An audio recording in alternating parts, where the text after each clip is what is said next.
जिला कलेक्टर जांच कर ही नहीं रहे। आज 600 दिन हो गए हैं। सरकार के खिलाफ बोलते हो तो सारा प्रशासन मिलके और नए तरीके ढूंढता है कि अब इसके खिलाफ अपन क्या कर सकते हैं। समाधान की कम सोचते हैं, नए चीज़ें ढूंढने की ज़्यादा सोचते हैं। इसके खिलाफ अपन क्या कर सकते हैं कि दोबारा कोई व्यक्ति हमारे खिलाफ आवाज़ नहीं उठाए। उसमें संविधान के अनुसार कार्य नहीं चल रहा और यहाँ पे राष्ट्रपति शासन जैसे हालात क्यों नहीं साबित कर पा रहे हैं। मेरे खिलाफ आरोप पत्र तय कर रहे हैं, क्यों जांच नहीं कर रहे उच्च अधिकारी। बार बार जांच अधिकारी बदल देते हैं और कोई कार्रवाई नहीं करते। यदि निश्चित समय में मेरी समस्याओं का समाधान नहीं होता संवेदनशील तरीके से, तो मैं राष्ट्रपति महोदय और राज्यपाल महोदय से समय लूँगी। IAS हैं, RS हैं, उच्च अधिकारी हैं या इनका जो भी सेटअप है, इन लोगों के खिलाफ कोई भी विभाग, चाहे कार्य विभाग है या मेरा विभाग है, हनुमानगढ़ DSO हैं या पुलिस अधीक्षक हैं, ये जांच ही नहीं करते। सगला बहना राम राम माउंट थारो देसी पत्रकार रवि झलको झुंझुनू चैनल पर थारो बहुत बहुत स्वागत है। अभी झुंझुनू कलेक्ट्रेट पर अभी पहुंचा हाँ, तो अठे जो रसद विभाग जो डिपार्टमेंट है बीहू परिवर्तन निरीक्षक ही जो अनामिका जी जो फिलहाल कालू हैं कि अठे धरना पर बैठे हैं, तो बातचीत कर से कलेक्ट्रेट पर अभी पूछा हाँ, तो पूरा के मामलो है, पूरी जानकारी है आका द्वारा ले से। देसी खबरों के लिए है चैनल ने सब्सक्राइब जरूर कर लो। सब्सक्राइब करने के लिए जो सब्सक्राइब बटन है यो दबा लो और कितनी जो बेल आइकन है यो भी दबा लो, ताकि जो भी नेक्स्ट वीडियो डाला भी को नोटिफिकेशन तुरंत मिल जाए। तो ये समस्या आगे की थाना आज डिपार्टमेंट छोड़ के या फिर ऑफिस छोड़ के है कि धरना पर है फिलहाल अभी जो बैठना पड़ रहा है? देखो, समस्याएं काफ़ी गंभीर हैं और ये जो मेरे 5 उच्च अधिकारियों के नाम बोर्ड पे लिख रखे हैं वो अपने विभाग के वरिष्ठतम अधिकारी हैं। और मुझे सबसे ज़्यादा निराशा इसलिए है कि जो 3 विभाग हैं और जिनके शासन सचिव महोदय से मैंने भ्रष्ट लोगों की, अनैतिक आचरण और आपराधिक किस्म के अधिकारियों की जानकारी दी, शिकायत की और मैंने जांच की मांग की कि इस मामले की जांच करवाइए आप, तो इन अधिकारियों ने जांच ही नहीं की आज तक। कुछ मामले तो 2017 से पेंडिंग पड़े हैं, उन मामलों में हाईकोर्ट तक के डिसीजन आ गए, लेकिन राज्य सरकार उस पत्रावली को दबाए बैठी है और उस पर कोई डिसीजन नहीं लेना चाहती। मैंने उनसे बहुत सारे पत्राचार किए और दूसरा प्रकरण है जिसमें अविगर्ग हनुमानगढ़ से संबंधित है। जिला कलेक्टर ने पहली बार उन्होंने एक चिट्ठी निकाली, 3 महीने तक ये फाइल पड़ी रही और आज इस फाइल का पता ही नहीं कि वो कहाँ गई। हरितिमा जी जांच कर रही थी और 3 दिन में उनको आदेश दिया था कि आप ये जांच करके प्रस्तुत करेंगे। आज 3 दिन को वो ये बात है 29 जनवरी 19 की है, आज 3 दिन को 300 से अधिक दिन हो चुके, 600 से ज़्यादा हो गए होंगे। इस तरह से ये लोग जांच ही नहीं करवाते, बार बार जांच अधिकारी बदल देते हैं और फिर वहीं से प्रक्रिया शुरू हो जाती है। और क्योंकि उच्च अधिकारी हैं इसलिए इनके खिलाफ जांच नहीं करना चाहते। जब जिला कलेक्टर सहयोग नहीं कर रहे थे तो मैंने कार्मिक विभाग को बताया कि सर आप जिले से बाहर जांच करवाइए और आप जिले से बाहर RS के बजाय किसी उच्च अधिकारी से जाँच करवा लीजिए। ध्यान ही नहीं देते, वो पढ़ते ही नहीं है मैं क्या लिख रही हूँ, क्या मांग कर रही हूँ, देखते नहीं है। वापस वही जिला कलेक्टर साहब से वो जाँच करवा रहे हैं। इस तरह तो ये हमेशा से चलती रहेगी। मैंने पुलिस अधीक्षक महोदय को कहा कि आपराधिक किस्म का प्रकरण है, आप जांच कीजिए। मैंने SHO साहब को कहा हनुमानगढ़ को कि आप जांच कीजिए। जांच अधिकारी से बहुत बार संपर्क किया है कि साहब मेरी आप प्रार्थना नहीं ले रहे हो, आम आदमी की क्या FIR दर्ज करोगे। उन्होंने मेरी कोई जांच नहीं की, कोई FIR दर्ज नहीं की, कोई परिवार दर्ज नहीं किया। आखिर परेशान होकर मैं फिर से कोर्ट में गई। कोर्ट में फिर से कोर्ट ने आखिर उनका इन्वेस्टिगेशन के आदेश दिए और वो प्रक्रिया कोर्ट से मेरे को राहत मिली वहाँ जाके। इसी प्रकार जैसे और मामले हैं जी, जैसे मैंने CCL ली, मेरे अधिकारी ने अभिशंसा कर दी। अभिशंसा के बावजूद उस फाइल को 2 साल से लिए बैठे।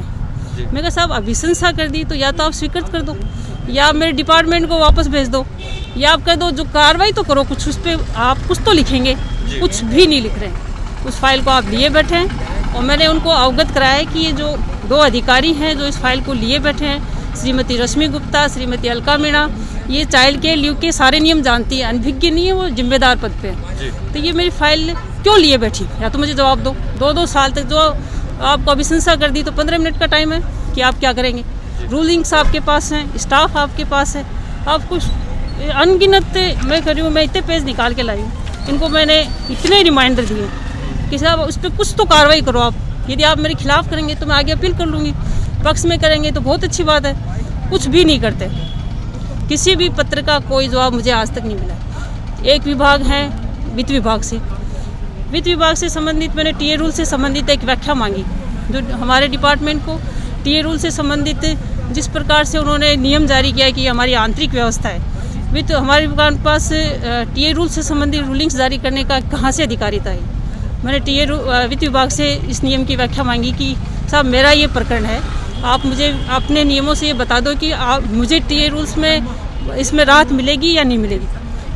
अनगिनत रिमाइंडर दे दिए, सेक्रेटरी साहब को दे दिए, हाँ या ना का जवाब भी नहीं मिला आज तक। उसके बाद में मैंने अपने सभी प्रकरण 181 पे दर्ज करवाए, कोई फ़ायदा नहीं हुआ। कई महीने बीत गए, 7-8 महीने बीत गए। उसके बाद में मैंने सीएम साहब को लिखा, चीफ सेक्रेटरी साहब को लिखा, ये मैं इतनी मेल्स लाई हूँ सबको की भी, वहाँ से भी मुझे कोई जवाब नहीं मिला। फिर मैंने सीएम साहब को लिखा, वहाँ से भी मुझे कोई जवाब नहीं मिला। फिर एक राइट टू सीएम, आपने देखा होगा नई ऑनलाइन वेबसाइट निकाली है कि आप ऑनलाइन आप अपनी सूचनाएं दे सकते हो। पहले दिन मैंने अपनी वहाँ भी डाली कि कम से कम पहले 2-3 पेज तो ये पढ़ ही लेंगे, लेकिन वहाँ से भी कोई जवाब नहीं आया। आज कुछ मामलों में 3-3, 4-4 साल हो गए, लेकिन मेरे पास उनसे संबंधित कोई भी जवाब नहीं आया है। परेशान होकर, चूँकि अपने मुख्यमंत्री महोदय जी के पास ही सारे डिपार्टमेंट हैं, और फिर भी आपको कोई राहत नहीं मिलेगी तो आप कहाँ बैठेंगे? सड़क पे बैठेंगे। हम अपनी मांगों के लिए सड़क पे बैठे हैं।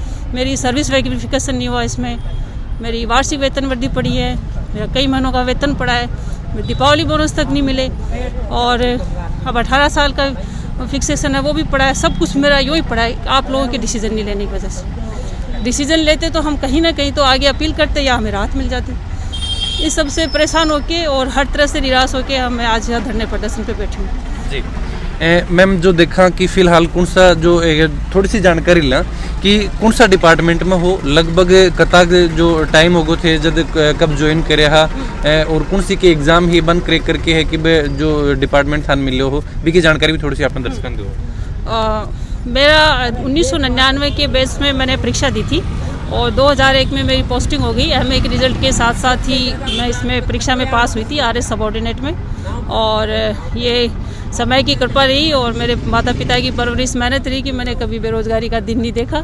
पढ़ाई के साथ साथ मेरी ये सफलता मेरे को मिली, और मैंने हनुमानगढ़ और झुंझुनू, चूरू, और एक कुछ समय के लिए, एक दिन के लिए मेरा झालावाड़ हुआ था। इन जिलों में मैंने वहाँ तो कार्य करने का मौका नहीं मिला, यहाँ पे मैंने कार्य किया। मैं ये कुछ बड़ी समस्याएं तो मैं ये मानती हूँ, सभी विभाग जयपुर में है और सरकार का सभी विभाग जयपुर में, और ज़्यादातर ऑफिसर्स वही हैं। सरकार के पास कोई ट्रांसफ़र पॉलिसी नहीं है, तो जयपुर में कौन लोग बैठे हैं? या तो वो बड़े बड़े लोगों के रिश्तेदार हैं, या किसी बड़े अधिकारी मंत्री से जुड़े हुए लोग हैं, या इनके कोई भाई भतीजे, चेले चाटी, या जो आप ट्रांसफ़र पॉलिसी नहीं होने की वजह से जयपुर में वही लोग हैं जो बने रहते हैं काफ़ी सालों से, और ट्रांसफ़र के नाम पे उनको सीकर भेज देते हैं, दौसा भेज देते हैं, फिर वापस बुला लेते हैं। बाकी लोगों को आपको फेयर ट्रांसफ़र पॉलिसी नहीं होने की वजह से आप मेरे डिपार्टमेंट के जितने भी ट्रांसफ़र ऑर्डर्स हैं आप निकाल लीजिए, उनकी आप तार्किकता पूछिए कि फला व्यक्ति का ट्रांसफ़र किया गया तो उसके पीछे क्या था। क्या कोई वार्षिक था कि भी 2 वर्ष से अधिक हो गए, कुछ 20 वर्ष से बैठे हैं, कुछ 10 वर्ष से बैठे हैं। हमारे जैसों का जल्दी जल्दी ट्रांसफ़र हो जाता है, या कई बार नहीं भी होता। तो कोई ट्रांसफ़र पॉलिसी नहीं है।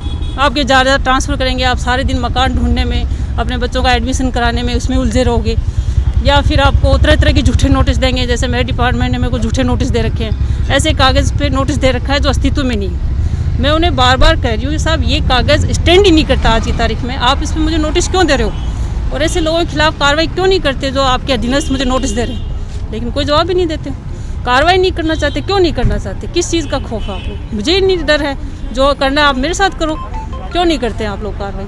तो आपके पास इस समय 2 तरीके हैं, या तो आप किसी को पैसा दे के आओ कि आपका काम हो जाए, या आप किसी विधायक जी से, मंत्री जी से, उच्च IAS अधिकारियों से फ़ोन करवाओ। और मैं कहती हूँ हमारे डीलर्स को भी मैं ये कहूँगी ना, तो ये इतने सशक्त हैं कि सर मेरी फ़ाइल वहाँ अटकी हुई है, निकलवा क्या ना, तो ये कोई ना कोई त्रिक्रम बिड़ा के वहाँ से वो फाइल निकलवा लेंगे। तो या तो आप जैक और चेक के तरीके अपनाओ, आप सामान्य तरीके से प्रार्थना पत्र लिख रहे हो, आप उनको नियम बता रहे हो, आप उनको कोई अच्छे जो प्रशासनिक तरीके से आप उनके साथ पेश आ रहे हो, आपने जो विभाग के संपर्क सूत्र दे रहे हैं उसके माध्यम से आप उनको सूचनाएं दे रहे हो, कोई पढ़ता ही नहीं। पिछले अक्टूबर-नवंबर से मैंने यहाँ ज्वाइन कर रखा है, और जैसे कि मैंने आपको बताया कि 2001 से मैं बरसों तक काम किया है, अलग अलग ऑफिसर्स के साथ भी किया है, स्टाफ के साथ भी किया है। बहुत अच्छे ऑफिसर भी मिलते हैं और बहुत अच्छा स्टाफ भी मिलता है। ये भी पता नहीं चलता कि ऑफिस में काम कर रहे हैं या घर में, बहुत सहयोग भी मिलता है, नई चीज़ें भी सीखती हैं। सीखने को मिलती है। मैं नहीं कहती कि प्रशासन में सभी लोग ऐसे ही हैं और आपको परेशान ही करते हैं, और जो लोग भ्रष्ट हैं, अनैतिक आचरण करते हैं, मुझे अभी गर्ग साहब के लिए बताया कि इन्होंने और भी कई महिलाओं को परेशान कर रखा है। तो ठीक है, ऐसे लोग जो ऑफिसर्स जो महिलाओं को परेशान करते हैं, उन लोगों को तो सज़ा मिलनी चाहिए, मुझे चाहे कितना ही लंबा संघर्ष करना पड़े। ऐसे लोगों को सिस्टम से बाहर होना ही पड़ेगा, उनके खिलाफ कार्रवाई आपको करनी पड़ेगी। तो मैं ऐसे इसलिए भी संघर्ष कर रही हूँ कि मैं मेरी देवता समान माता पिता ने परवरिश की है, और मैं ये अपनी जिम्मेदारी समझती हूँ कि सिस्टम में जो गलत तरीके हैं, जो अलग गलत तरीके से ऑफिसर्स काम कर रहे हैं, उनका विरोध करना और उनके खिलाफ कार्रवाई की मांग करना। मैम, अभी थोड़ी सी जानकारी मिली कि कुछ जांच ही शायद थार पर भी अभी कुछ जांच वगैरह चल रही हैं, तो उसके कि यो भी है कि भाई अगर वह जांचों बचने के लिए भी यहाँ का जो ये चीज़ अपनाई जा सके। बिल्कुल, मेरे खिलाफ अधिकारियों ने जितने भी लगाए हैं, मैं खुद उनकी जांच की मांग कर रही हूँ। आप कम से कम एक सत्य तो साबित करो कम से कम, तो फिर ही नहीं कर रही है जांच। उन्होंने जो लिखा है मेरे अधिकारियों ने कि अनामिका ऐसे है, तो साहब आप ऐसा साबित करके दिखाओ। हम इतने यही मांग के लिए बैठे हैं कि इन्होंने लिखा है तो साबित भी करें कम से कम। जिम्मेदारी किसकी है? आपने यदि मेरे पे आरोप लगाए तो आरोप साबित भी करने पड़ेंगे। एडीजे कोर्ट ने क्यों फैसला दिया मेरे पक्ष में? हाई कोर्ट ने क्यों उनकी रिट खारिज कर दी? छोटी सी भी गलती मिलती ना तो आज अनामिका को यहाँ बर्खास्त मिलते हैं। आपको छोटे मोटे कर्मचारियों कौन सुनता है? आप सब बता दो। कोई सुनता? मैं बता रही हूँ कि ये सो अधिकारी है, ये मेरी फाइल लेके बैठे हैं, क्या जवाब है आपके पास? क्यों जवाब नहीं देते? सिंपल नोटिस तक नहीं दिया इन लोगों को। कोर्टों के फैसले आ रहे हैं, और ये कितने सेक्शन में जांच करवा रहा है ये कोर्ट? 120 में, 167 में, 182 में, और आप उनको नोटिस भी नहीं दे रहे। मेरे को कहा है कि अभी गर्ग साहब की इतनी अप्रोच है कि उनका देखो मैडम, आप उनका कुछ नहीं बिगाड़ सकते, उनके पास पैसे हैं और उनका मनपसंद जगह ट्रांसफ़र होता है। तो अभी गर्ग साहब मैं देख रही हूँ हर ट्रांसफ़र लिस्ट में हनुमानगढ़ ही रहते हैं, हनुमानगढ़ ही रहना चाहते होंगे, तो उन्हें मन पसंद है, तो आप उनका कुछ ही नहीं बिगाड़ सकते। ऐसे अप्रोच वाले लोगों का तो अपन क्या बिगाड़ पाएंगे? वो देख भी रहे हैं। किसी भी स्तर पे, मतलब सामान्य बुद्धि का व्यक्ति भी, मैंने तो एवी गर्ग साहब पे कोई आरोप लगाया नहीं, उन्होंने बहुत सारे आरोप पत्र तैयार किए। तो साहब हम तो ये कह रहे हैं साबित करो। आपने कहा है कि मैं रिकॉर्डिंग पेश करता, तो फिर डिलीट क्यों की? पेश करो। मैं पहले दिन से हर जगह मांग कर रही हूँ, करो ना पेश, हम भी देखना चाहते हैं। तो वो पेश नहीं करते। अब कह रहे हैं वो 1 महीने का समय था, डिलीट हो गई। मैम, जय देखा कि अभी जब अधिकारियों का मामला ही जो तरीकों पेंडिंग पड़े हैं, तो आम जन है वो एक मन की उम्मीद करे है। हाँ बिल्कुल, बहुत बड़ी निराशा की बात है। और आप देखो कि चीफ सेक्रेटरी साहब, सीएम साहब, ये इतनी सारी मेल की हुई जो साक्ष्य मेरे पास पड़े हैं, ये संपर्क पोर्टल, ये ऑनलाइन वाली राइट टू सीएम, सब पे पड़े जी। लेकिन मुझे हैरानी है कि यहाँ हमारे पास कोई शिकायत आती है, हम इतनी संवेदनशीलता से लेते हैं और तुरंत संपर्क करते हैं भी ऐसी शिकायत क्यों आई, उसकी जांच करते हैं, और हमें डर भी लगता है ओहो सीएम साहब से आई है, पर मेरी शिकायतें कहाँ जा रही हैं? और मैं ये साबित करके दिखाऊंगी कि मेरे प्रकरण में कि इस राज्य में जो राज्य की राजनीतिक प्रशासनिक कार्यपालिका है, उसमें संविधान के अनुसार कार्य नहीं चल रहा, और यहाँ पे राष्ट्रपति शासन जैसे हालात। मैं अच्छे वकीलों से सलाह लूँगी और दोनों राष्ट्रपति महोदय से और राज्यपाल महोदय से मिलूँगी, उनसे प्रार्थना करूँगी कि आप मेरे प्रकरण सुनिए। यहाँ ऐसे हालात हैं कि राष्ट्रपति शासन लागू कर दिया जाए। और जो मैं तो ये भी चाहूँगी कि जितने भी मंत्री महोदय हैं वे भी अपने विभाग में देखें कि किस कर्मचारियों के साथ तो कम से कम क्या हो रहा है। पब्लिक की तो वो सुनते रहते हैं, एक दिन ऐसा भी रखें कि किस कर्मचारी का क्या क्या पेंडिंग है। तो जब आपका सिस्टम भी इतना पीड़ित है तो आगे लोगों को क्या सेवाएं दे पाए। ये जो खुद धरना पर बैठे हैं, तो डिपार्टमेंट में ये कमी क्यों चल रही हैं? काफ़ी सोचनीय ये विषय हैं, जरूर यहाँ पर विचार करना चाहिए। वीडियो के बारे में थारा जो भी विचार हैं जरूर थे कमेंट बॉक्स में लिख के बताओ। चैनल पर बने रहो, देसी खबरों के लिए चैनल सब्सक्राइब जरूर कर लो। जय झुंझुनू, जय राजस्थान, जय हिंद।